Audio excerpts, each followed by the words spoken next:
Welcome to the Ann Arbor Human Rights Commission. And it's June, and it's Pride Month. Yes. And it's also the month of Juneteenth, the holiday, the event that is celebrating the Emancipation Proclamation 2 years afterward, which is the time that the last people, we hope, had heard about it. And that right after the end of the Civil War. And Father's Day.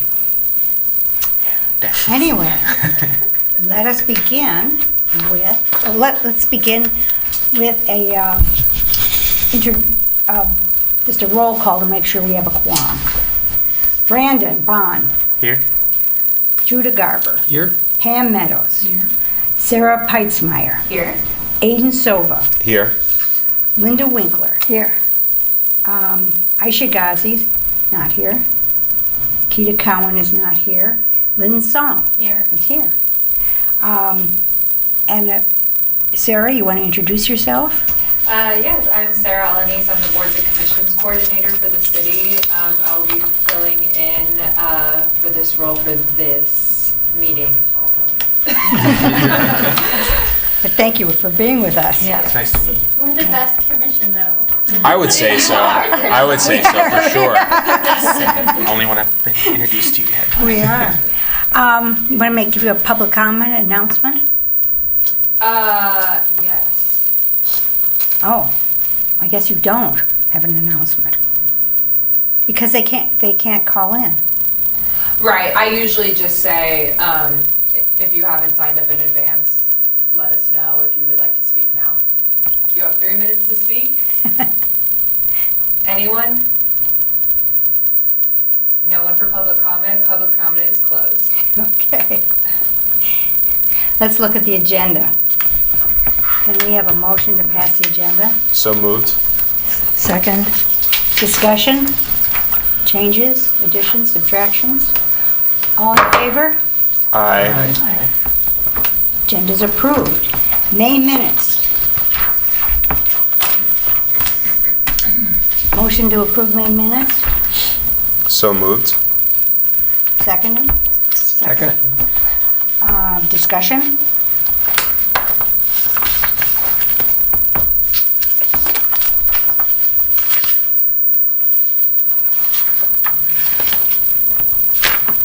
No problems? All in favor? Aye. May minutes are approved. It's going to be a fast meeting, maybe.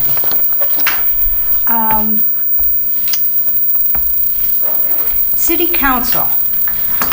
Would like to hear what's happening in City Council that we need to know. Sure. I had 3 resolutions at the last city council meeting that pertain, I know, I was Busy. thinking aloud. Fire. I surprised myself, honestly.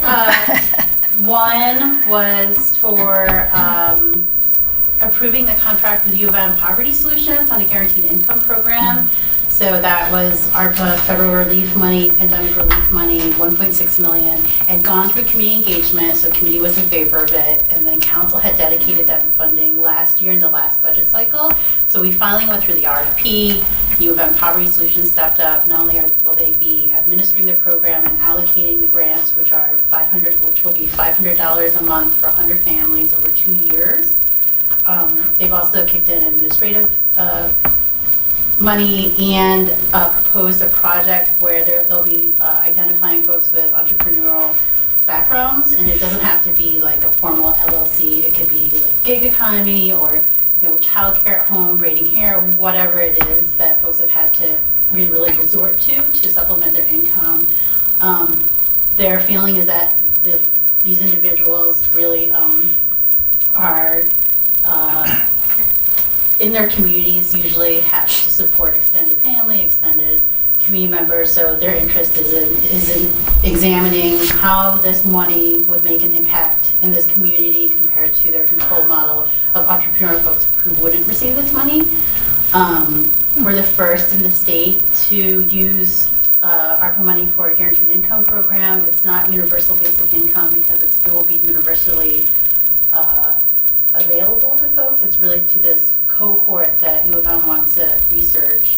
But it's exciting. The folks that we've heard from so far has included folks who have experienced domestic violence, single families trying to make do in a very expensive city, grandparents who are on a fixed income, and with the federal SNAP benefits with requiring work requirements for seniors, or not even seniors, I think it's like 50 and up now. There's additional work requirements that came through with the federal budget debt ceiling negotiations. Our worry is that we'll be seeing folks who will be losing not only pandemic-related benefits, those additional benefits that came through during the pandemic, but for more like there'll be folks who will be hungrier, more foods insecure, and because of these changes. So we'll see who applies.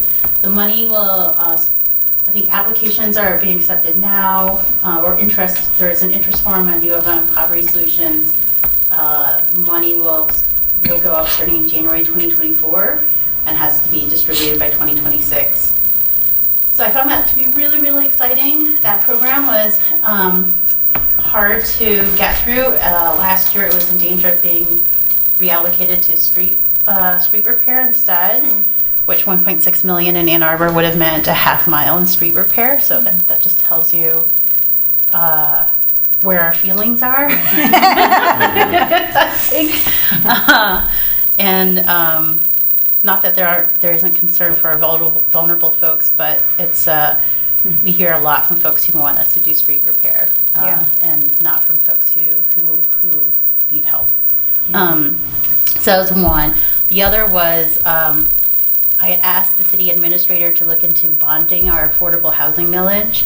So right now, economic reports in March and April were showing a slowdown in building multifamily housing because labor, supply chain issues are really, entire projects are losing their financing, even HUD projects are losing financing around the country.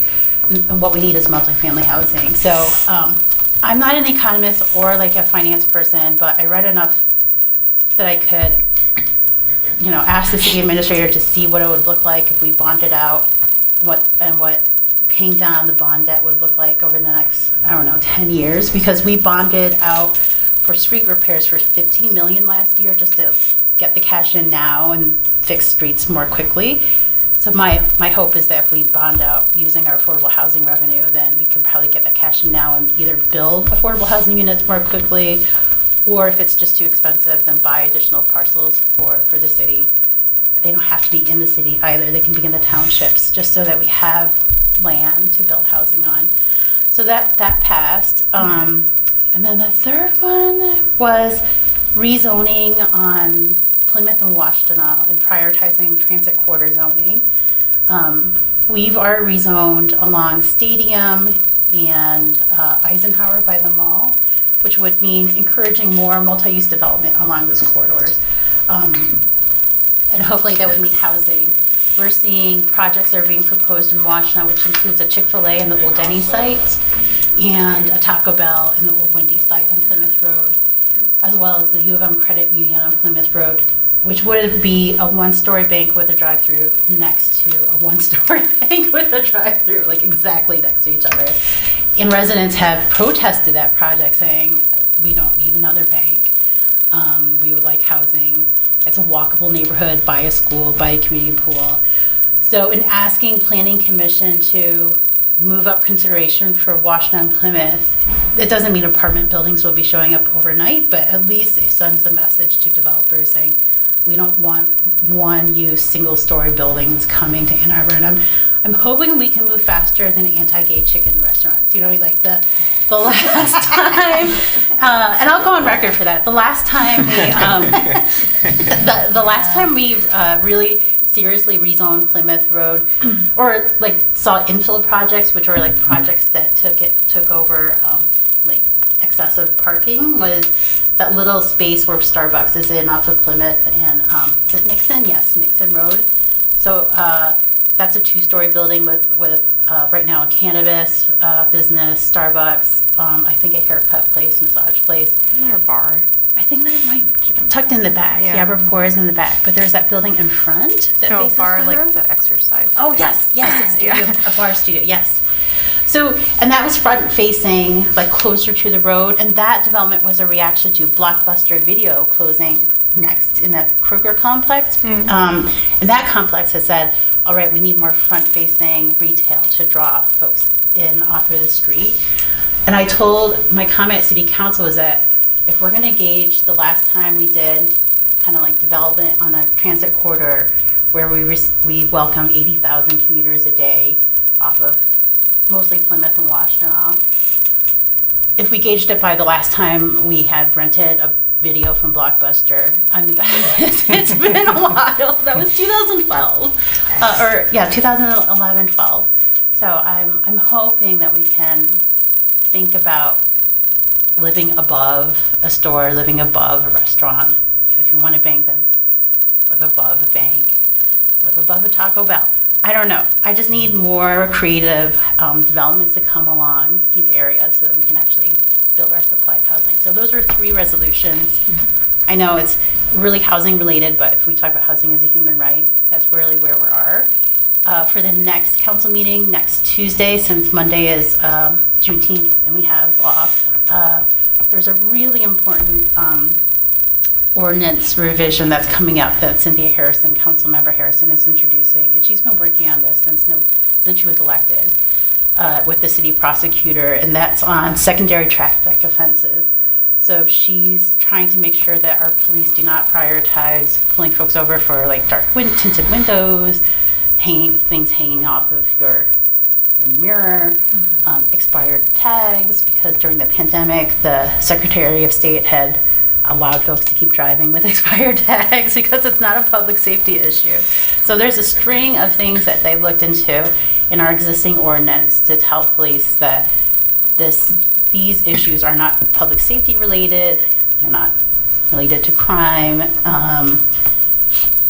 and for us, I'm also a co-sponsor on this. It's also reflective of the work that's being done in the county with the Vera Institute, where we looked at traffic enforcement data across the county. I was not part of this, but and it demonstrated, I think, black residents were pulled over 2.4 times as white folks. So hopefully this work will help minimize exposure to the justice system and show the rest of the state it can be done. So this is the first in the state. So guaranteed income first in the state, and then secondary traffic offenses. Is there anything to measure, any kind of measurement with that? I mean, I'd like to see some evidence that it isn't causing any problems so that other people might adopt it. Which? This last. The secondary traffic Yeah. offenses, I think Philadelphia had just implemented it, so we're not even the first in the country. No, I know we aren't. But, It was Philadelphia, yeah. yeah, so, and Cynthia had worked with the folks in Philadelphia on this Okay. too. But no one's Yeah. going to take any, enough traffic. Are we still collecting traffic data? We are, Good. we are, Okay. yeah. And we have a dashboard for that too. Good. Great. Did you have a place that people could apply for this money, the $500? Poverty Solutions has a website, and I can send it around to everyone. You just if you might like. want it for the listening audience. To read it out loud. Sorry. I don't have the link on me, but it's off of the U of M Poverty Solutions site. Let's see. I think Sarah Higgins had just written. So it's called Poverty Solutions. Yeah, it's the Poverty Google Solutions for it. Center for U of M. Okay, any questions for? No, thank you for your work. Thank you, yes. Complaints, Judah and Linda. Well, Judah, So, yeah, I've been triaging, but this was an easy month because I didn't receive any, so right, no triage happened.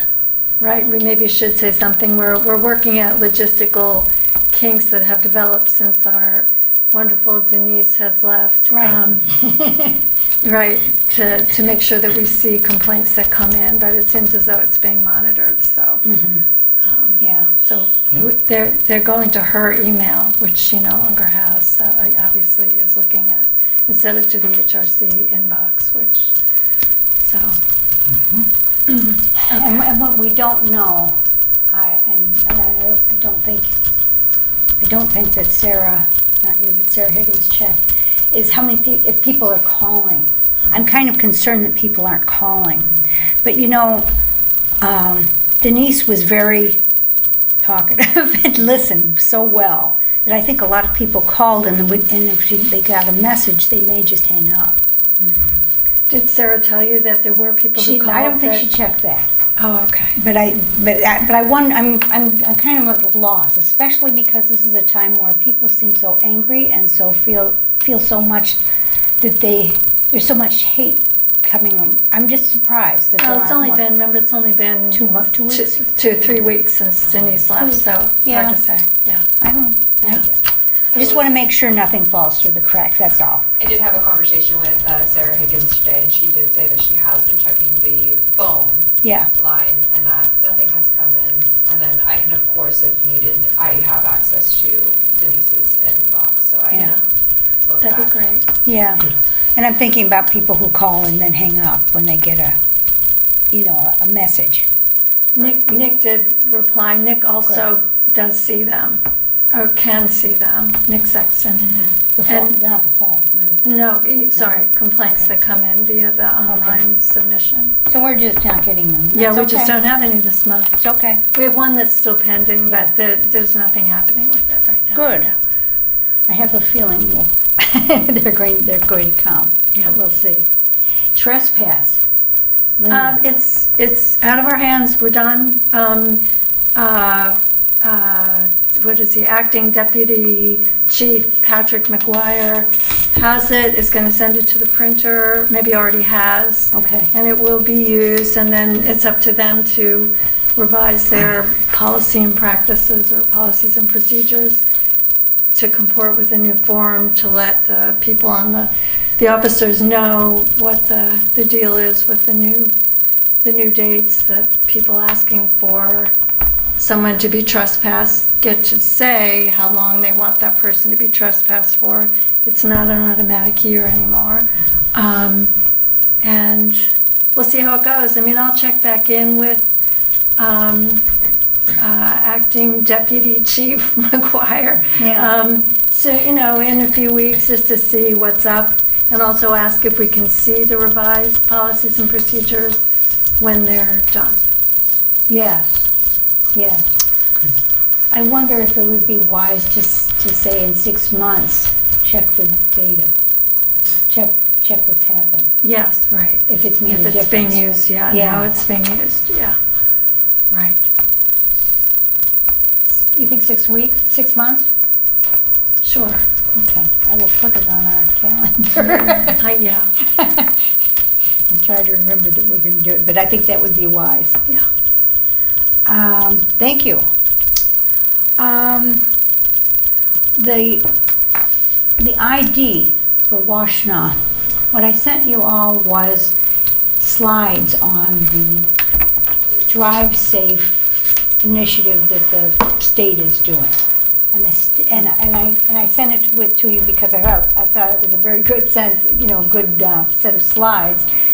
And that it had to do with the Washtenaw ID or non-governmental, other governmental sponsored IDs that we that we changed our non-discrimination ordinance to accommodate, to protect. Because it's going to make a difference in how people are identified. In one sense, it's going to make it a lot easier for people in Washtenaw County who have the ID to get, assuming this new driver's license that is not as difficult to get, and that may also be available for people who are not, who do not have immigration papers or undocumented, may. They may be able to get that because they have the Washtenaw ID card. So in one sense, there may be an opportunity for us, once this is passed, to let people know to get the card, because they're going to have trouble trying to figure out. They do specify some things that they will take, but they're going to start having trouble figuring out how to verify identification, and here are people who've done it and already have it. So that'll be a good thing. But it is not going to solve every problem. I looked at the bills. It looks like the House passed one and the Senate passed one, and it looks like they're different, and different in a real crucial way. I didn't look at them closely enough to see what all the differences were, but the big difference seems to be that the House, at least the House bill that I saw, definitely requires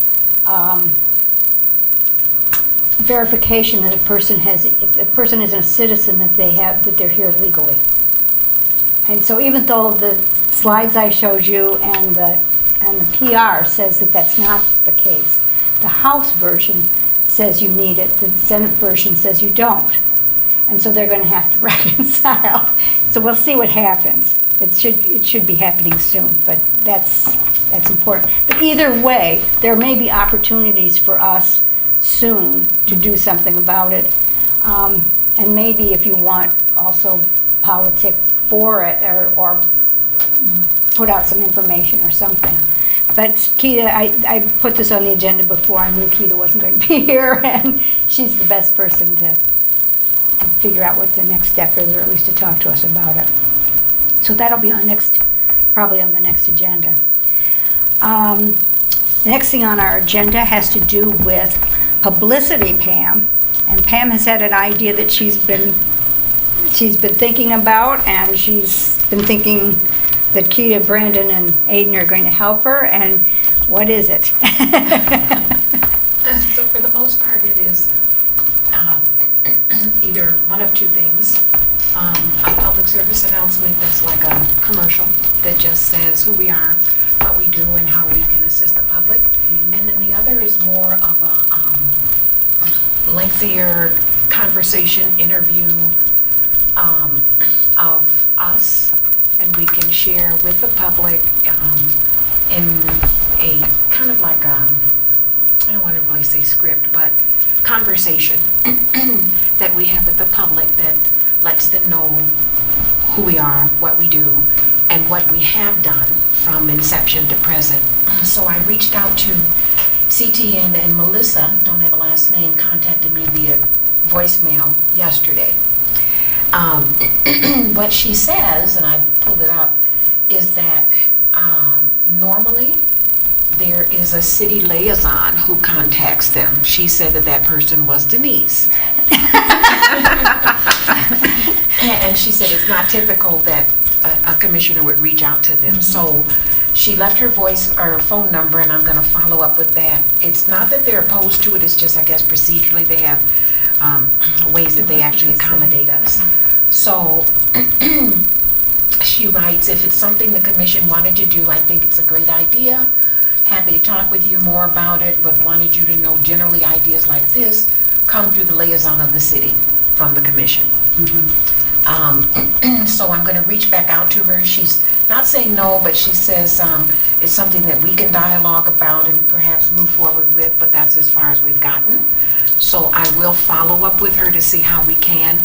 I was hoping we could have done that and then publicize it when we're at the Juneteenth celebration. Oh, yeah. That would have been nice. That would have been nice. But just didn't happen. So ideally, we could report back at the July meeting, perhaps some progress, but that's where we stand currently. Okay. Sorry to interrupt. Her last name is Bondi. It's Okay. Melissa Bondi. Okay. And yeah, we can definitely figure something out. Okay. They would absolutely want to work with Okay. us. So we want to do a couple of things, and that is like the commercial, you know, she calls it a PSA, public service announcement, I guess.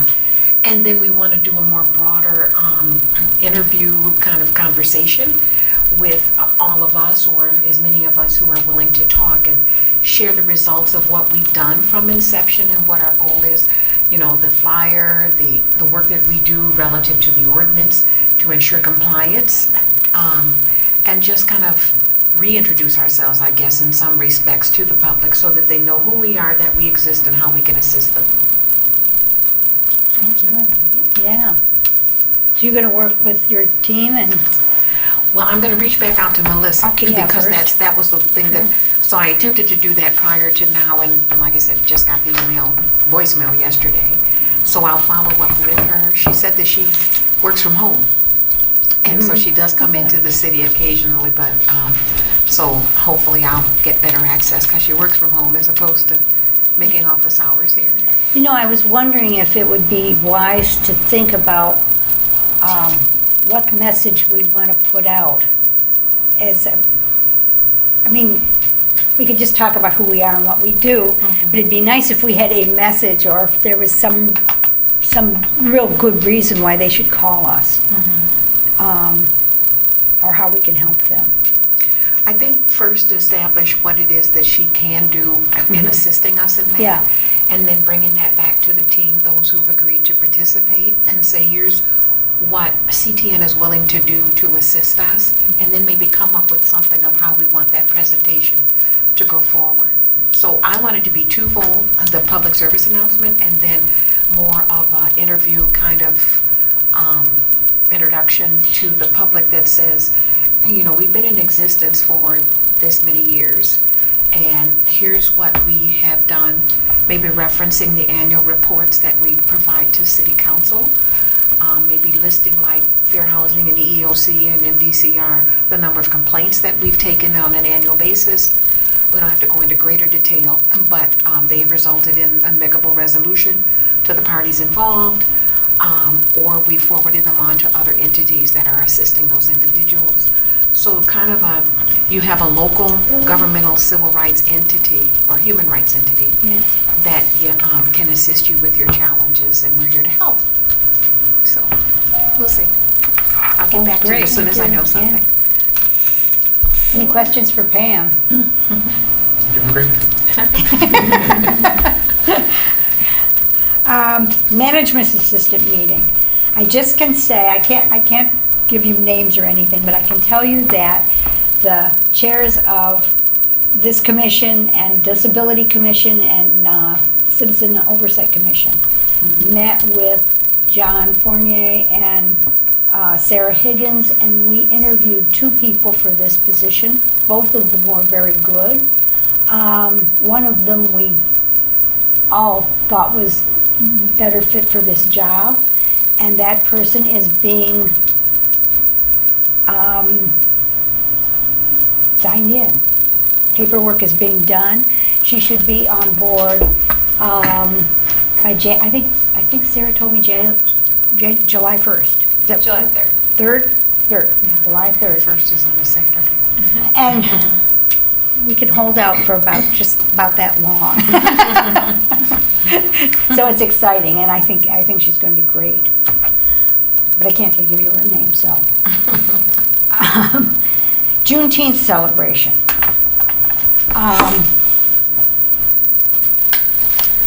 We have, there was a question, but I think we have all the slots covered for at least one person to be there for each hour. Can you be there the hour that 3 to everyone 4, else is there? yeah. They And can. I'll talk to Brandon about that. Yeah, maybe I think Brandon's not in that overlap hour. instead of the 2. Yeah. Unless it's 4 to 5 that I needed you. Where's the? When are you doing it? Because I was doing what you were doing. I think you were like 1 to 3, 2 to 4. I have down 1 to. You were 2 to 5. 4, and you were 1. Were you 1 hour? I had Leslie sign me up whenever Brandon was doing it. I'll be a team player if necessary. Brandon But- signed Here up we for go. 2 slots. Oh, What is wrong with you? I'm trying to make a good Yeah. impression. Super. okay, do you want to know what it looks like? That'd be lovely. Okay. I'm going to be setting up from 10 to 12. I don't know why You it's going don't to need take. 2 hours, do you? They told me to be there at 10 and it doesn't No. start till, No, they that- did, they told me Don't, that. Leslie. You don't think I should believe them? No, you're going to open a table. I know. I don't think it takes 2 hours. I figured I'd get to know those people. I don't know. And then I thought I'd be there from 12 to 1 also. 10 minutes before 12. 10 minutes. 10 to 12. We're going to, from 10 to 12 to 1, it looks like I'm going to be there with Stephanie Carter from IPPOC and Zach Damon from Disability. for some reason, they're all coming at the first hour, so I will be there too. And Brandon and Aiden are going to be there from 1 to 2, Nice. right? Yep. And Linda and Brandon are going to be there from 2 to 3. Well, maybe we'll split the difference or something, so we can each do an hour and a half. You know, or, Sure. You know. Well, I see can how it's commit. I going. can commit to an hour and a half. Yeah. And Linda's going to be there from 3 to 4. All by myself? All by yourself? Come on. Maybe somebody will be there with you. Huh? I can't do You that can't, hour. yeah. Seriously, I'm not. Maybe. And I'm going to be, I mean, I have another thing. No, I know. if anything happens bad, busy day. call me. I won't Well, be you know, I home. wonder also if we should just have each other's phone numbers, because Yeah. I may turn out that Do you all after a have? certain point, nobody is needed, although we should all show up for other reasons. Right, but, right, but we you should know, show up. be nice to Because just, so the- maybe we'll Because the other two exchange. commissions don't look like they're making a lot of progress getting other people. They've So all they're said they just gonna be there tried. for an hour, you think? Could be, Yeah. could be. Okay. And and somebody should be there. Do you guys have the directory that I make up and send? Do you all have a directory? With our phone numbers? Yes. Yeah. Okay, so, Yeah, that's true. so you should bring it with you, because you at least have to call me. Because I will be standing by, and I probably will, who knows, I might even be there all the day, I hope not. I mean, it's a lot of work. I'll stop by. I just have children and a puppy, so I don't know if Oh, I'm that's- less No, useful. no, let me show you what we're gonna. Puppies are good. People Are like they? them. Yeah. Do you want one? Like Pet the Puppy and learn about human rights. I like other people's puppies. We're gonna give them 3 things. We're gonna give them this lovely, the city actually did this. This is our brochure, which Nice. you may or may not have even seen. Well, you should have seen it. I've sent it to you before. Well, I edited it since people have That's seen true, it. but I it still tried to says the make it a same little basic. prettier. It is, yeah. it's pretty, and it is pretty. Wow. It is. Yeah. Then we have this Gorgeous. poster, and it's Gorgeous. lovely too, that for the tenants' rights, fair chance of access to Yeah. housing, which you all know about enough to talk about to some extent, right? Sure, I hope so. Especially we got this flyer, right. And We'll then learn with it. Sarah Lannis made us, did you make this, actually? Thank you, I Sarah. thought this was amazing. Yeah, that's great. This is something that will take you immediately to the It'll The take you membership. to the, membership app. yeah, it'll take you to the area that has all of the boards and commissions on it, and then you from there can apply to. Yes. And I think all 3 of our commissions needs at least one person. And what about the? Mine was just for the complaint form. And that's going to be there too. Oh, we'll be there. Okay. Yeah. I didn't have any You are graphics soft. around it though. Yours isn't as pretty. I didn't have to do Send it to me, it. and I will. Yours was very clear and to the point. I liked it. It was a good Giant QR code. Well, I don't know, can't I you know make it? exactly where to go. It didn't look like you could, it's a PDF. I can change it. It's just a Google Doc that I changed it to a PDF. Oh, It took me like 5 minutes. well, if it's not a PDF, we could make it prettier. Yeah, I'll send it to you. I'll send you one. Oh, that would be lovely. I think it's very nice. I think it's a brilliant idea. Oh, thank you. Because my 12-year-old was like, I have Canva, why didn't you ask me for help? And I said, I have Canva. It's a heck of a tool. So that's it. What is it? Canva. It's Just you like can, a graphic design website. but it's so Science. helpful and intuitive and it's like Oh, that super is the- Photoshop. saves so much time. So Pam and I have the last slot, which we're Yes. supposed to break down, and what do we do with the table and the material? I think they're breaking it down. I think Oh, all we their have to tables? do is We don't- take the we're not- materials. We're not and- bringing our own physical tables. I their don't, oh, tables. no. Are we bringing chairs? No, well, they've got 2 chairs. Okay. And I imagine if you need a 3rd chair, you need a So we'll chair. just bring our own paper. It's a, I think she said 6-foot table and 2 figure it chairs. That's all I know about it. I don't know if it has and what I was gonna do was make little 10 cards like this for the three groups, because, Yeah, I was going to say, or a big sign saying something. yeah, a big sign would be nice too, but. Well, but at least something, yeah, because otherwise people will have no clue. I who we know, are. I know. In fact, Stephanie was thinking about Stephanie was starting to talk about a tablecloth with and I don't know what she's gonna do, but she's very creative. And I told her absolutely anything you want. but I don't know if she's going to do anything. So do we have this, is this, okay, I'll send this to you. It's locked in. Okay. Locked in. Okay. I don't understand this youth language. That is not. It's in corporate America. I hope it I'm means using we're it. doing it. Oh yeah. Get off early, That's all I'll I be able to join you. care. Okay. So I think that's all we need to know for Juneteenth. And it's at Wheeler Park, right? It's at How about Wheeler Park. Parking. I kept saying, by Yeah. the way, that it was Yeah, at. parking. She said there was At the parking train- across the street. At the train Yeah, station. I know where that, but, Oh. okay. At the train station? Yeah. There's parking. There is parking. It's on there. Depot. Meter It's parking. metered, It's metered, yeah. Yeah, you can sort of go in the neighborhood, same place as if you were parking in the farmer's There's streets market. all around it, but they tend to Sorry be to say, I'm filled, taking right? one Yeah. now. There's construction going on now too. I see. On Saturdays, you can park in the county lot behind the courthouse, if you don't mind just walking down the hill. Okay. It's open, it's free. Also, the one directly across from the co-op.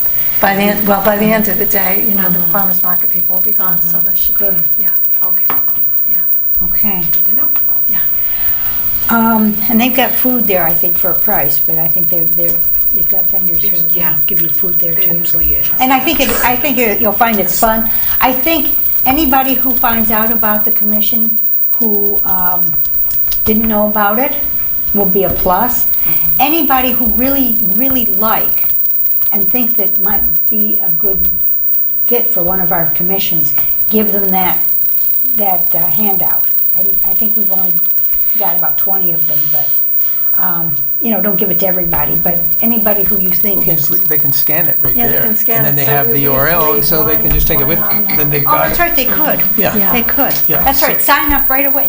Get them in. They don't We have sign up, time but to they think can just, about they can it. just scan it and then keep the bookmark it. Yeah. Yeah, okay. Is that the total of what we have? What you have there in that folder? Yes, it is. That plus Do you think that's not going to be enough? Plus I've got Lynn's. 50, I've got I 50. don't think it'll be enough, Really? No? really. Ooh, Whoa. I'm just saying, so give me one of each and I'll run extra copies. okay. Thank you, Pam. Thank you, Pam. And you can also tell people to take pictures of it too, if that works. Right, I know but it- that's Oh, usually. But it's. That's right, don't run Yeah. out of them, yeah. It's just more effective when they have something physically in their hands. Yes, no, we do want that. We can be pushy too and just say, I look forward to seeing you at public comments. I'm gonna see you next month, right? Oh yeah. Yes, we could. Okay. So we do have one opening in this commission, and one of the things that Sarah said she would do for us is make any changes we wanted to our application form. I sent you a copy of the standard application form, and did not realize until somebody said it, I guess Sarah, that you begin by putting in what commission you're interested in, and then every commission could have different additional questions.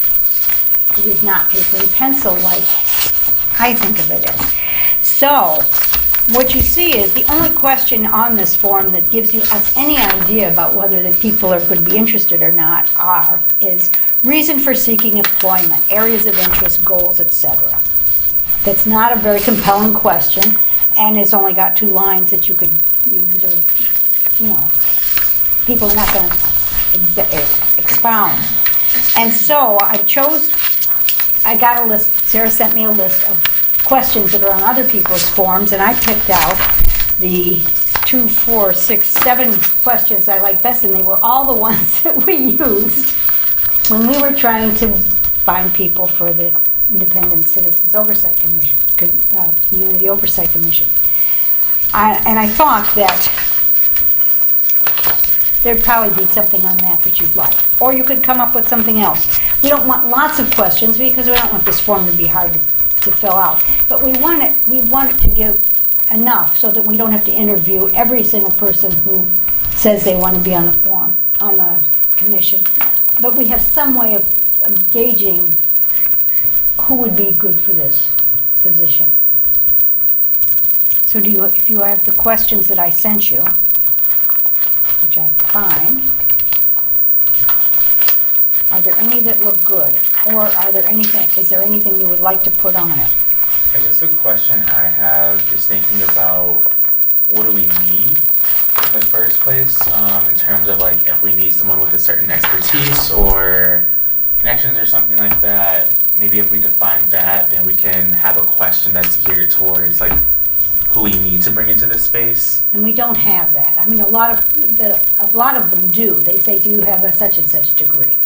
We don't have that. We have a lot of diversity. Yeah, I wouldn't say like degree-wise, but if it's like a certain Skill? skill set or experience or something like that, it could be somewhat geared towards that. I'm just trying to think about like, The question that I thought would be good, because you don't know. yeah. I mean, we get things that, from an engineering person who does scientific experiments on X, and they want to be a member of the Human Rights Commission, and you think, why? But you don't know that the person may have lots of good reasons that they don't put it on the form. Yeah. So I'd like a question that lets them tell me why they should, so that, I think question 2 here, what experience, skills, and perspectives would you bring to this commission? When answering this question, include your personal experiences, skills, and perspectives, as well as what you've gained through education, organizations, volunteering, or work. So, I mean, at least it, Yeah. That plus, you want to ask them, why do you want to be on the commission? and that is the only, Yeah. they do ask that question. Why? Commissioners, why? It's what is number one? Well, number 1. It says, interests you why most do you It says, want what to- interests you most about this commission? What What issues issues do you think it needs to Oh, address? okay. And what So that's, contribution? Oh, that's essentially the same I thing. see that one. Yeah. Yeah. Yes, you Right. could ask those Right. 2 questions. So that combined with what you just said is almost enough. Yes, I think that's I enough. think that's enough. Yeah. I'm not super fan of number 6, No, we asking wouldn't. how much time they have. I mean, who knows, Yeah. maybe if you have an expectation, then we should put it there. We could ask them in Yeah. person when they. Yeah, Yeah. Okay, so 1 and 2. Mhm. Okay. Sarah, I'll give you 1 and 2. If you give it to me, I can put it on. That would be superb. That would really, I think, really Good. help us. Okay. Consent. The last thing, I guess, on this internal business stuff is I wanted you all to know that Linda and I are going to show up at the Renters Commission tomorrow. And we are going to... Via Zoom. Via Zoom. And we're going to let them know what we do vis-à-vis renters, and we're going to find ways that we can partner, because it's a clear, it would be a big deal. I also heard from Sarah that I did something I did not know, and that is that there's a rental housing, and we should definitely meet with them as well. What do Housing they for the do? city. What do they do? The housing commissioner? It's not the No, housing. It's like the rental housing portion of like the building department. They Oh, feel that's more about code compliance, isn't it? right, yeah. But they also Okay. field complaints. So if somebody About is code making if somebody's things. making an active complaint like, Right. about their landlord, like Right, they're not Okay. helping me with X, Y, and Z after I have given them X, Y, and Z amount of notice. Right, Then technically you can complain to them and they are supposed to follow up. right. So that would be, and they also put out a tenant and landlord's manual of some sort that we have seen before, and I know that not all of our stuff is in it. The Fair Chance Housing stuff is in it in a big way, but the source of income is not, and that's something we really could use. So, It's on the is it called the Renters Commission? The newer one? Yeah, it's on their website. You can go to the tenants brochure on their website, so you can look at it there. okay. Yeah, there's some information in there. I don't know source of income, but. Yeah, I don't think it was when I would look at it. Okay. But that's, I mean, if we coordinate, we could be a lot better. Yeah. Jeff Irwin's working on that, the Senate, the source of income. Senator Irwin. For the state. Yeah, to try to, Yeah. that would be awesome. That would be awesome. But it is, kept us busy for the last couple of years. It's important. And I really like the Renters Commission to know what it is. Yeah. So that's what we're doing. We're partnering. Okay, now we have 3 other items. Facial recognition I put first. And Aiden, why don't you talk remind us about the committee you're on, and where you are and what you want from us. Sure. Yeah, so at this point in time with facial recognition software, we're really at a point to where we're really hopeful for the current city prosecutor to lend their resources and expertise there. We have existing language that was drafted previously that has been shared with you, Leslie. Candidly, there's absolutely room for improvement in terms of what we would like to see. I think that we came in very hot, Lynn, as I'm sure you remember, in terms of what we want.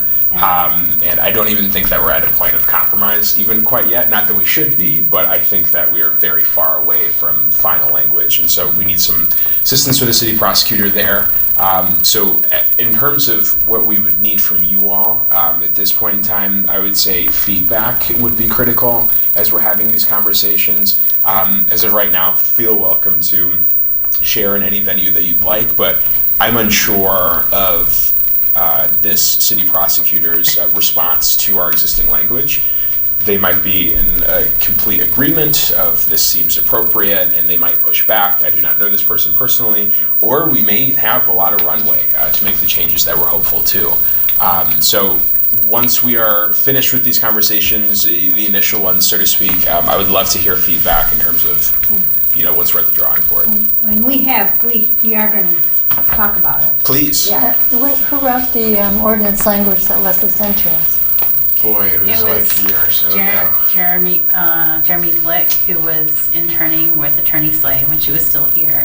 Okay, so city attorney's office was doing it. Okay. At the time, there was a lot of pushback on making it into a resolution versus an ordinance. That's what I was wondering, especially one where you're giving people leeway to sue the city. Yes. Are there any other ordinances in the city where that's the case? So the resolutions are kind of statements, like policy statements, and ordinances are actually, there's an enforcement mechanism behind it. So if we are to say, if we are to use facial recognition inadvertently or like in collaboration with the state police who do use facial recognition, then say the resident could bring a lawsuit against us, or if we have a facial recognition ban, and say the schools use facial recognition and as security measures, or landlords use it, like how would that process work within the city? How would claim, where would like parents bring claims against the schools? Would tenants bring claims against the landlord? And how would that be prosecuted? And what would be the remedies we would recommend? So ordinances are more difficult, but they are enforceable, and that's preferable, and that's what I had really asked for, and that's what Massachusetts uses at the state level. And who is pushing back? Is it the police or the city, or? So initially this was under Chief Cox when we had first introduced it, and he was just like, we don't use this, it's not an issue, and but there's certainly not an appetite to have this passed, I would say, from the police department. Or born, I suppose. I think also as well, beyond there being implications with the police, as a bit of more context as well, schools, landlords, your employer, just generally imagine existing within the city. There are countless opportunities for facial recognition to be used. And so this would be a very wide-reaching, strong, not even just statement, but action for us to take. And so I think that with just the breadth of what we're attempting to do, there's a lot of interested stakeholders both ways. I will say nationally, it plays quite well on both sides of the aisle. For me, this feels like a slam dunk and a way to save a lot of people grief. We had, the story in Detroit that I think Lynn can speak, more clearly to, but it's happening already. And so I feel a sense of urgency, Lynn does as well. My preference would be that we do an ordinance as well. I think that it's just going to be a bit more of a, I don't want to say the word battle or fight, more of a conversation as we continue on. I was going to say, as I was reading this draft, it's called a ban, but it's actually not a ban, Right. and that's probably what you don't like, right? Oh, yeah. I mean, it basically says you can use it, you just Yep. can't use it as the sole, Right. the sole evidence for prosecuting or for whatever. We Yeah. advocated for very strict and clear, this is outright not prohibited Right. within Ann Arbor. That is still our intention. Okay. Right, so, I mean, as it is now, the title doesn't, both the resolution and the And that's why I And the even, ordinance doesn't match the content. that's why I even hesitated, we even hesitated to share this, because this Yeah, for me is okay. not even close to being passable. okay. This is more so just like a status update, to spark a conversation to move forward, and just get feedback in general in terms of our thought process and the existing language. If conversations go well and we are able to revisit this in the way and mode that we're hopeful to, it would look entirely different, I think, if Lynn and I had our ways. Yeah, and then the city prosecutor, I mean, the beta test is the secondary traffic offenses, right? Yep. She had to navigate that through, negotiate that with the police, with Cynthia Harrison, with community, so it'd be kind of like the same exercise, that the secondary traffic offense is also an ordinance update, so I don't feel like it's such a heavy lift with this, now that we did a community session with the ACLU, with former police chief, at the time, our city administrator. Everyone was in favor of it, but I think there was just kind of some cold feet happening as to what it would look like to implement it and enforce it. But that's fine. Yeah, right. Warm them up. So who You know, wrote as the you hear it. I mean, Massachusetts has done it, and there hasn't, and Right. it's like clearly flawed technology that's used in racist ways. Yeah. So I don't think there's a hard argument against the ban. It's more just us trying to figure out the implementation and how the police would do that work. And how, and where are they getting their facial recognition information now? They don't have it. They don't have it, but the reason why this actually became a point was that the police had asked for council review. So anything, I think, over 25,000, is that right, comes up for council review. I can't remember I should know this, the level of RFPs or purchases, yeah. Oh. They changed that though, right? It's 75. Yes, it's. Yeah, they it's changed a it. lot, Yeah, they yeah. changed. It used to be 25, anything So over they 25. can get a lot of things without asking. Well, it was a contract for video storage that our police were using for their cameras, and I had asked if we're also including facial recognition in that software purchase, and they said no. And then I asked, well, is there interest? They said, well, we would never say no to use technology that would help us in our work. And I said, well, I would actually like you to say no to this. Right. But also, I'm not going to be on council forever, so let's understand this before it's like in a purchase agreement. So if, like, I don't think we really check everything that our IT department purchases, and there won't always be geeks on city council to double check for something like this. So that's why I wanted to get ahead of. My guess is you get it from other people too. If there's a photograph, state police can help you. Or Sure. But we don't. So state police, I feel like they have different obligations, and I'm not really quite sure how Massachusetts had worked it out with their ban, because it came from municipalities first, and then the state legislature did the ban. So I don't know how they coordinated before the state legislature did the ban, or I don't know how they worked with state police. so it was but- banned at the state level. Yeah, Yes. yeah. That's great. Yeah. Because it's harder to ban at the city level because they can go to Ypsilanti. It was like 4 cities did it ahead of the state legislature in Massachusetts. So, I mean, I I want Massachusetts public school system, and I want this too, how they banned this technology, and it's been pretty effortless and uncontroversial since then. Mhm. We're behind, is basically what I'm saying. Mhm. Yeah. So what's your next step? I mean, how Yeah. do you? We've broached the conversation with the city attorney. At this Yeah. point, we're waiting to schedule a meeting Okay. with the interested stakeholders. And from there, we should have some semblance of an update the next meeting, I would hope, in Yeah. terms of either conversation is scheduled or has at least been had. Mm-hmm. The beginning stages of that, of course, and we'll keep you all posted as it happens. Have you taken what they've done and edited it in a way that would make you happy? And then give it to them? I That's what tried. I mean, that's what we used to do, you know, I tried. we would sort of present what Yeah. we wanted and Yeah. work with them. I mean, I tried. I was like, Yeah. just cut and paste over Okay. this ordinance. Yeah. It's Okay. amazing. Yeah, And okay. then Okay. there were feelings, so I guess could you go Yeah. more in detail, like what exactly were they adding? Because I had like some edits that I wanted to make too. yeah, I think they were just like how. So I think their worry wasn't that the police would push back. They're just like, we're not exactly sure where police would intervene if someone uses this technology and how. And they were just like, a resolution is just easiest and fastest. So the question was like, is it a sense of urgency because this technology is widely available and in demand, or is there time for us to actually do an ordinance review? And I said, well, if we're going to get it right, we should do it Yeah. via an ordinance.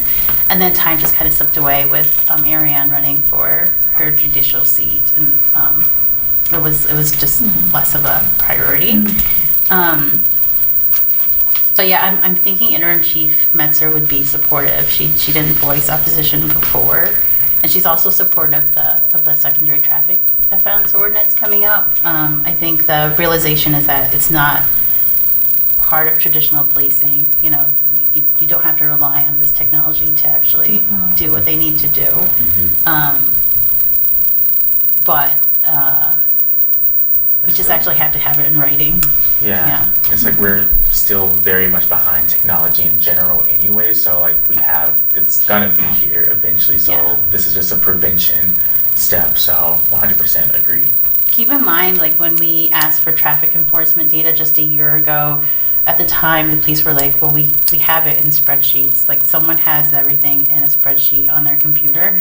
And we're like, well, could that spreadsheet become public? Yeah. Maybe searchable, you know, this technology exists. So it took that long, including a resolution asking for that data to be released. So technology is fast, bureaucracy is slower. So we're trying to kind of meet in the middle somehow. Yeah. So Judah made a good point. Get rid of the word subconscious in the resolution if you have anything like this resolution as your final. Yeah, I should like to send the original ordinances. And then The concern is like, how do you enforce it if a landlord uses it? Does it make sense to just make the resolution pertain to like the city and police using facial recognition, or do you feel like private people using facial recognition is a big problem? I think that it would and could become a big problem. I'd like to be as wide-reaching as possible in the Sure. initial ordinance as opposed to making an amendment later. Again, because I'm unsure. I feel like reasonably I can know the makeup of the council for the next however many years, but beyond that, when this becomes a thing in which I'm not don't have a crystal ball, but I'm a technologist somewhat, and I think that this is going to come quickly. In the sense of, at scale, businesses will soon be able to apply this technology in a rather affordable way, both privately, and of course publicly. And so, yeah, I'm hoping to be as much as possible. Have you asked ChatGPT to draft a resolution? Oh, I use Google Bard personally. I'll ask Bard to draft a resolution. Wow. Thank you for your work on This is, yes, this is important. What do you need from us? I guess a little bit of time until we meet with the city prosecutor and get her feelings. We wanted to give her time to work on that secondary traffic work first, because we really worry. I mean, after those stats came forward where Black folks are 2.4 times likely to be pulled over, those are real world consequences. Mhm. And we're kind of working on the what if scenarios, kind of. I mean, the latest thing with facial recognition we heard about is the worry over using Ring video footage for prosecution. So Ring video? yeah, So how your home door security clear. things. Oh. And how that could be used for facial recognition. So Yes, of course. we haven't had cases really, I think, here locally, but we for sure do pull folks over. So And additionally as well, for clarity, so using a video from a Ring camera, to my understanding, is not the same as Right. banning facial recognition Right, software. right, It's an right. entirely No, of different course, tool. It's a video. It's a video. Of course, yeah. I just wanted to When you- ensure yeah. any of our when you listeners arrest out there. somebody Yeah. because it looked like the person who was on the ring, Right. Right. yeah. yeah, there's just some worry that could evolve into facial recognition or be Yeah. used for facial Right. recognition. But I mean, these are what if scenarios versus folks being pulled over. So Right. Right. we just want to prioritize her time a little bit. I One, think- one of the things I did some reading too, and one of the things I was aware of is that what I think is, it might be useful to as a first step, require people to be honest about the fact that they got their information from facial recognition software, so that they can't say a credible source provided this information. Sure. Because then people know that it's iffy. I think that that's helpful, but in the case of, facial recognition software, links this person to an egregious crime, they bust down their door, people are hurt, there's a whole lot of, at that point, that's a helpful sort of layer to it, I would say. But outright banning it, I think, would be more effective. Yes. Um, But it's so prevalent, I don't know how it could happen. It's happened. Massachusetts. Really? Do they ban it just for city government or for everybody? Schools everywhere? too? I mean, we're focusing on ourselves. We should be accountable to ourselves. No, but right? I'm wondering yeah. Massachusetts, what they're, I I think imagine some it's just the city, the government entities, but. government entities, I think actually also landlords. I can't remember. I need to look at it again. I was Yeah, told they that come the up. city does a lot of using, business videos. If there's a theft on State Right. Street. Sure, those would be Closed circuit camera. Yeah, Yeah, that's, yeah. that's- those would be uninterrupted. That would remain. Right. I think in terms of what we need from HRC is that once an ordinance is being confidently worked on and there's movement there, and Lynn and her council folks, I think Aisha as well, Yeah. put this forward. I think it would be very helpful for us to first very quickly do a resolution basically saying we support this. If folks are interested in that, we can whip that up very quickly, especially since there's been loads of conversations about this before. Just so that Lynn and her colleagues can go and say, this is backed by the Human Rights Commission. And that's something we can, again, take care of. And we rather can be quickly. a model for, we can carry the conversation to the county, hopefully, they can think about a ban, county sheriff, right? And the schools, I think would be if we took the first step in Yeah. talking about how we would police ourselves, I guess. Maybe that will encourage everyone else to get on board. And then also bring that to the state too, because Jeff Irwin doesn't have enough to do. So we're just gonna. No, They're so good. you looked a bit too well rested.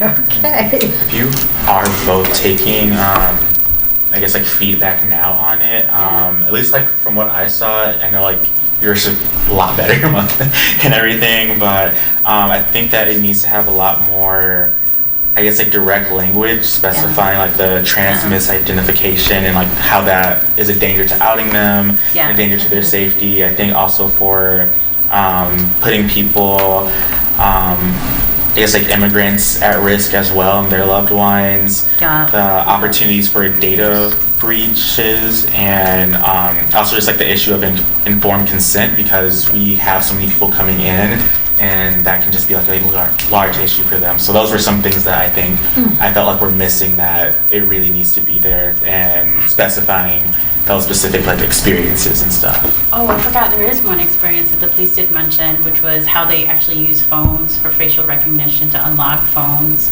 So if Right. someone is deceased on a site, they'll unlock their Right. data on their An phone. exception for the person unlocking their own face. right? Well, if you're deceased on site, they actually will pull it over the body. I know. It was a very specific scenario. Or it used to be the fingerprint of Yes. the corpse, Yeah. now it's the... Yeah. Here. Because it's like, I think there's also been cases like when they aren't deceased where they still will take the phone and do it, and then Yeah. again, like invasion of privacy and stuff. So Oh, wow. there's nuances to it as well. Right. Yeah. So that's a different problem. Yeah, yeah. Yeah, good comments, thank you. I'll forward you the original language, the other. the Clearly, message. we're interested. Yeah, thank you. Thank you. Sarah. Identifying LGBTQ plus human rights needs. Yeah, so as you guys probably remember, we spent a couple months kind of doing the rounds with different experts and stakeholders. We talked to Equality Michigan several times, and they consulted with ACLU and the Equality Federation, which is their national body, and got a list of like maybe 20 potential priorities that we could look at for affirming LGBTQ rights, and we've kind of narrowed it down to 2, and so we've now, over the last month, had 2 or 3 meetings with Margie Radaba. Is that, yeah, okay. And so she is now looking into these. So the 2 priorities that we're focusing on are affirming bathroom bills, and instead of like the bad bathroom bills, affirming kind, and also sanctuary laws for gender affirming care and reproductive health care, so abortion care. So she's made the most progress with the bathroom piece. So she has an intern this summer who's helping her do a lot of legal research around this. So what they found is that the state building code, this is how crazy gender is, like the gender's bathrooms in the building code. So like you're supposedly have to, if you have a single stall bathroom, the state says you have to gender them. Of course, not everybody does, but that's in the current version of the state building code. So this, boring sounding building code has all these implications for human rights, actually. So the state is actually in the process of getting a new building code passed, but apparently typically it takes like years for these things to pass. The good news is that the new version is slated to remove this language and no longer gender single stall restrooms on purpose. But we don't know when it will pass. So she's looking into what the best strategy is. So should we try to contest the existing building codes on legal grounds? And this intern had kind of crafted a potential legal argument for that. Should we try to talk to our state legislators to accelerate the passage of the new building code? Or should we try to pass, so like our low-hanging fruit for this bathroom bill that we want to pass here is saying that if you have a single stall restroom, you have to make it gender inclusive or gender neutral. And so the other option would be to pass an ordinance here that says that, and then but you put in the ordinance like this only takes effect once the building code, the state building code. I told her, can we just pass something that's just in conflict with it? And she didn't seem excited about that idea. So that's why I'm not a lawyer. So anyway, so we're looking into that. She said, yeah, there's like a bunch of politics around this. The city has a building inspector that's like deputized by the state to investigate compliance with the building code. So she was saying if we butt up against the state and we ruffle some feathers, then technically they can like undeputize that person and remove Ann Arbor's ability to enforce their own building code. And like, so it could be this whole like internecine political drama. That's when we filed the lawsuit. Yeah, exactly. So anyway, so she's going to meet with the building code inspector guy and try to get him on board with whatever plan and kind of figure out what the right political strategy is to move forward with this. I also asked her to put the intern on researching kind of the range of affirming bathroom bills, right? So kind of like low-hanging fruit is like if you have a single stall restroom already, gender neutralize it. But there's other bills, out there like are there best practices around making multi-stall restrooms potentially gender inclusive? Who's done that? What does it look like? How are they labeled? Do you need to like provide some funding for people to retrofit their bathrooms? Are there like modifications like making the stall doors go from floor to ceiling? So they're going to look into some of these other alternatives. You know, there have been other bathroom bills passed around just providing funding to do an audit of how many gender-neutral public restrooms are there in a certain area, and then like making a plan for like the city's going to create additional public restrooms. They did this in New York City. So there's a range of potential ways that we could look at increasing access to bathrooms for all people. So they're also going to do some research, and then we're going to be able to look at that, and I'll bring that back to you guys so that we can think about what's the, what's feasible, what would bring the most benefit, all those questions. So that's the bathroom piece. And then the other piece is, again, the sanctuary law around gender affirming care and reproductive health care. So there's kind of like nationally has been two types of laws. So the first one is sanctuary laws, which protects people seeking these types of care, like the patients and their families. And then there's also what are called shield laws, which protects providers from providing it. So Kansas City, Missouri, actually recently is the first and only that we know of city that passed a city sanctuary law. So that's a good model for us that someone has done it before. Missouri, as you know, has been passing a lot of anti-trans legislation, so Kansas City passed the sanctuary law. But they are just in the process in Margie's office looking into kind of the legal basis for this and what it would look like.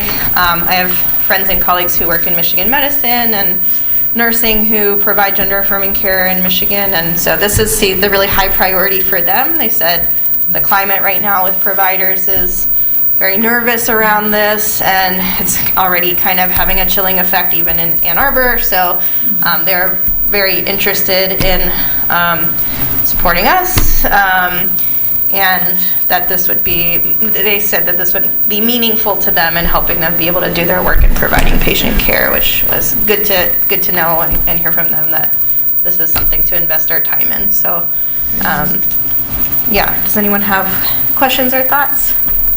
Yeah. Great work. Amazing. Oh, thank you. And then I don't know if this like fits into it, but I guess in terms of like best practices for like inclusive restrooms and everything, I guess have you seen anything in relation to like different products, like period products, incorporated into bills like that too, of like providing funding for that? Because I think that would also be something that is like a huge expense. So don't we have a pilot going on hopefully right be now? something. We passed that ordinance last year. Is it permanent or is it? It's permanent. Oh, So every business with a public bathroom has to have period products in the city. And schools. In any gender restroom or just? All restrooms. All restrooms, okay. Okay. We didn't actually reference. Okay, oh, cool, So, yeah. nice. All right, nice, Okay, nice. great. And we didn't provide funding. I was wondering why they suddenly appeared in my workplace. It was magical. I just thought it was like a Michigan thing. Yeah, I know. Good. But we did have a conversation about like how do we make it, again, like let's not just pass sanctuary laws for gender affirming care, let's also include reproductive health. So for the bathroom, we talked about like disability as well as like family related. So should we think about like including changing tables in all restrooms, not just the women's room, quote unquote, or whatever? Pet peeve. And also we had some discussion around disability, around like adult changing tables also to make public spaces more accessible for adults with disabilities as well as kids with disabilities. So I think there's, if you have more, that was a great point about the period products, but other thoughts about bathroom-related issues, 'cause it's really, access to public accommodations is really important, so, Actually, the library might be a good reference. So even when I was a trustee, we talked a lot about bathrooms and updating the bathrooms by the children's area in the downtown library to be more accessible, actually ADA accessible, with more changing tables, I can't remember there was a lot of discussion around the bathrooms there, and the Westgate, when Westgate opened too. There's a lot of thought on making them inclusive, because there's such a diverse population that comes through, especially in the downtown library, especially there. Feel welcome to send me an email just with the associated contacts, and then I can be a bridge with our library staff. Okay, We'd be awesome. happy to- Thank you. Of course. Yeah. Library's always the head of the city. That's It's so true. I'm saying that without as much bias as possible. It really is. Thanks, Sarah. Yeah, I think that was one of the first things we did. Bathroom stuff at Yes. the Blake Transit Yes, Center. yes. I don't know what well, they have a new facility now, right? There was a strange thing about being buzzed into the bathroom. Oh, yes, God. And the person behind the counter had to decide which bathroom you were going to use based on my looking God. at you. Oh. It was a fight. That's right. And eventually we resolved it, but I can't remember exactly how. Yes, I think it was much more reasonable. I think maybe they're both gender neutral now, whereas I'm I not think sure. that's I haven't right. been there in a while. Yeah. But But it was bizarre. so this has been going on. such for an years. American thing, though. Must be. It's such an American thing. I In know. Barcelona, Paris, London, everyone's in the bathroom all at once. That's You just right, go to your yeah. own stall, go Right. see you at the That's washing right. counter. I It's know. like That's everyone right. was in there. That's It's right. a party in the bathroom. It was Do great. what you gotta do. Yeah. You can get out of here. As long as you wash your hands, I don't have a problem. Oh, boy. You need anything from us? I don't think so. Okay, let us know when you do. Yeah, we're scheduling another meeting with Margie, so hopefully moving that forward. I think it's kind of in her court to see what's actually legally possible. So, and Travis Regina is also Okay. apparently has been contacting her about sanctuary. Yeah, because I was like, can you do some research on this? She's like, technically a city council member has to ask me to do this. And I was like, oh, I thought I had that power. So anyway. Should you be interested? Elections are coming. So yeah, so it's moving Brandon. Yes. You have two things here, or one, I guess, no. One, well, you said it was this thing about affinity groups that you wanted to pass by us, and you also said you had something you wanted, I don't know if you want to do that today, but that you had a possible project you wanted to talk about? Yes.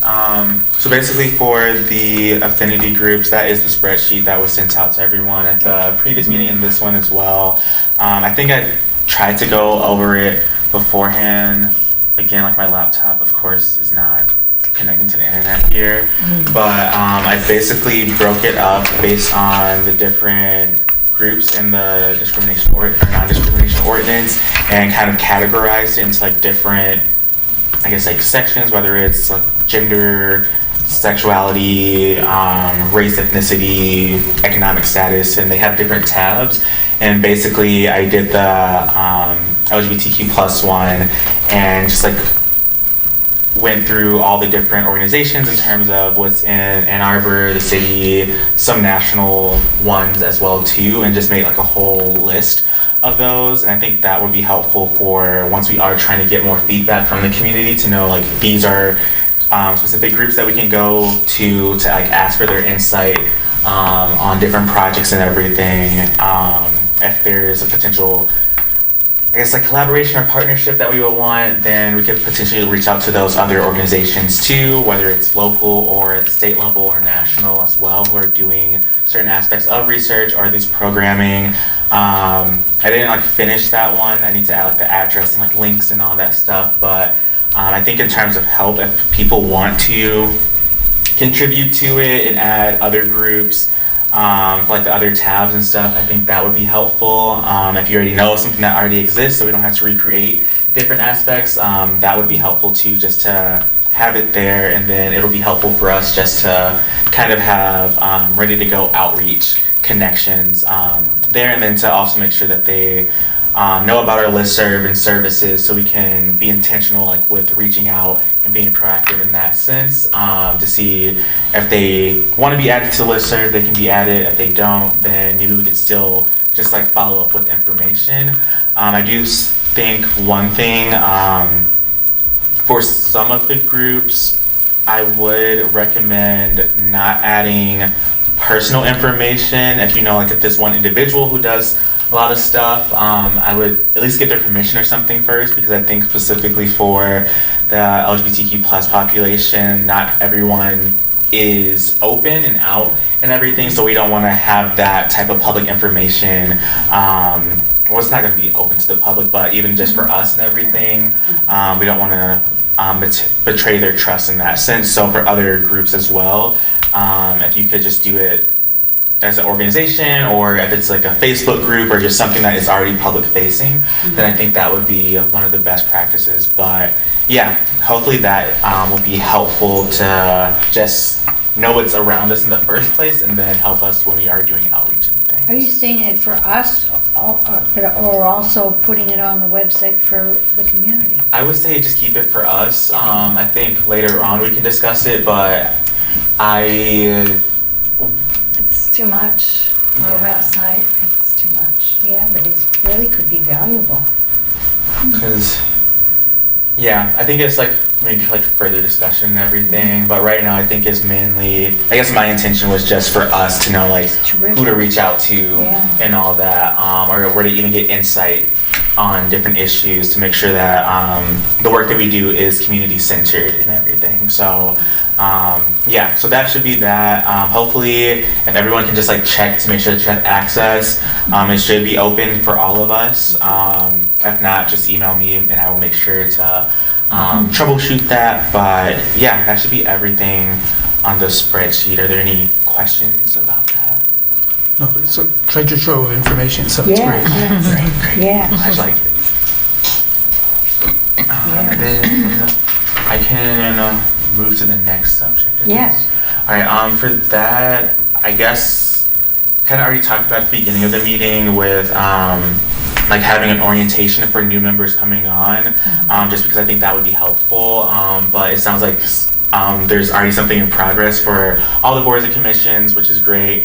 And then I do think it is helpful to have like the one-on-one discussion and everything. And I think that we can add like maybe like a bit more structure to it as well, to like even highlight each of the current commissioners and everything. So just giving like insight into that, or kind of the things you don't know that you need to know as a commissioner, because I'm still asking myself questions of just like, oh, I never thought about getting to know this person, or reaching out and all that are things like the do's and don'ts and stuff. So having like yeah, I guess like a either document or presentation that you can easily just go through, I think that would be like a really good project, especially for whoever is coming on next. And then also in relation to that, kind of like a tie to it, but another follow-up is kind of just like succession planning as well. I think that would also be really helpful, just to know, give people's insight onto like what has their experience been. I'm not sure if we do like evaluations and stuff like that, but I think in terms of just efficiency wise and management and everything, it's helpful just to know how things are going, but also to know if someone is like leaving the board or something, how do you kind of transition that to someone else, even if they're not here and everything. But I think that can help with just the continuity, so that people can feel as like ready to go as soon as possible. But I think those would be two projects that I would like to see for it. If I have time, I can try to draft up like some ideas and like a proposal and everything. Yeah, but, I think it should fall to the old timers to come up with some sort of an outline. I always feel like, you know, there's so much history to this commission, where we've been, and the fact that when Leslie and I started, there were a bunch of people sitting around the table who had no clue what it was that they were supposed to be doing, because our non-discrimination ordinance relied on the existence of a Department of Human Rights, which had been gotten away with 10 years earlier.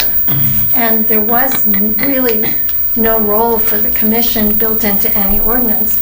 So then it took us years to develop that, rewrite the ordinance, have a role in taking complaints to enforce the ordinance, because that department no longer existed.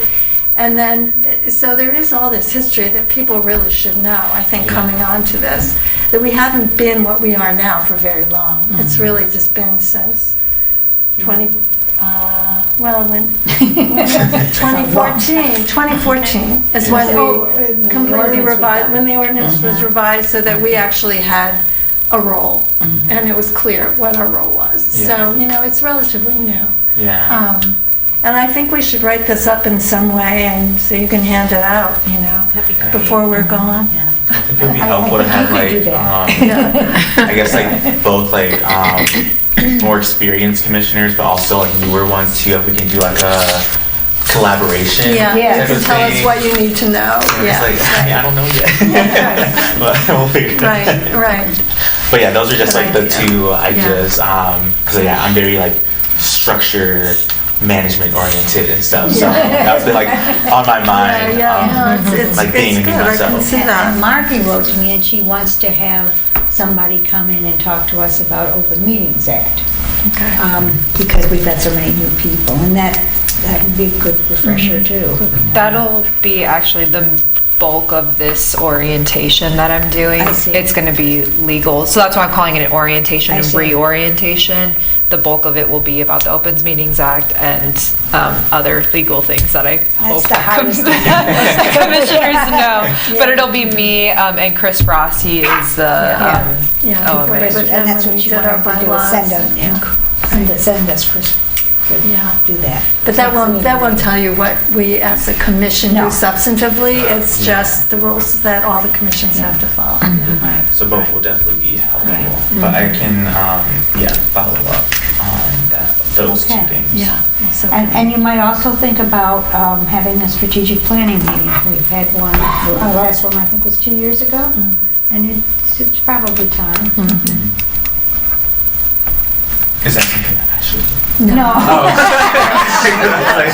No, Red. Absolutely, Brand. I mean, I could whip something up real quick. But if we know you want it, we can start planning now. Okay. Anything else? Well, then it's time for Commissioner, what do we call it, comments or something? Communications. Does anybody have anything they'd like to say about something that's happening that they want us to know about, or anything before we close the meeting? I motion to adjourn. Second? All in favor? Aye. Beautiful. Thank you, Leslie. Thank you. Are you ready? Right on the dot. Look at this. No.